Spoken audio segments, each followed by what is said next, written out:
Um, so, first off, I had to start sort of an idea that Kate Wood actually kind of helped me develop, was to have multiple dancers and then be dancing at the same time, which I've already mentioned before in a meeting with Celeste.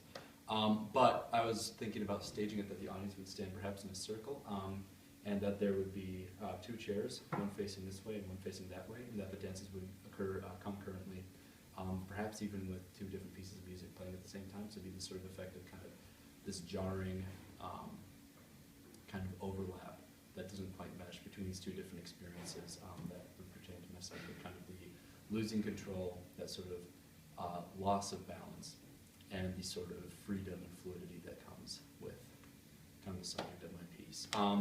So I'm still kind of working on developing kind of the more loss of control part. I think my last piece for this kind of illustrated kind of the struggle for that balance.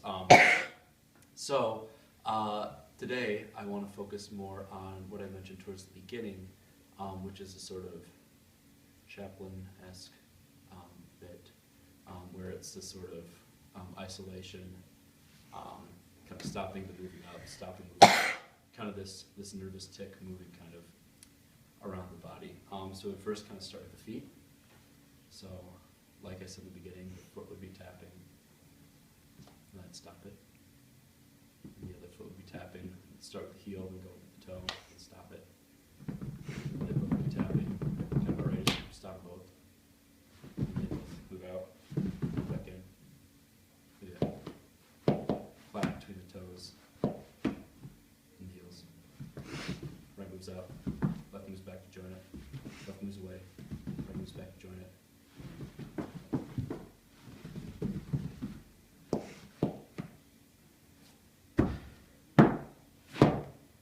To kind of experiment with the sound of the foot dragging across the floor, the tapping, kind of giving his feet sort of life of their own. And as that kind of spreads up the legs, kind of the knees, and then try to find a better spot. This chair rocks, so it's maybe not the best one, but sort of this, kind of trying to find this like lack of being comfortable, trying to listen to the, the teacher give their speech or whatever. Then I get frustrated with that, and then the fingers start tapping for that, and then it becomes a full tap. The next knee becomes a full tap, becomes a spider kind of crawling around. Stop it. No, I said stop it. It takes a life, and so it goes up around my head. No, I said stop.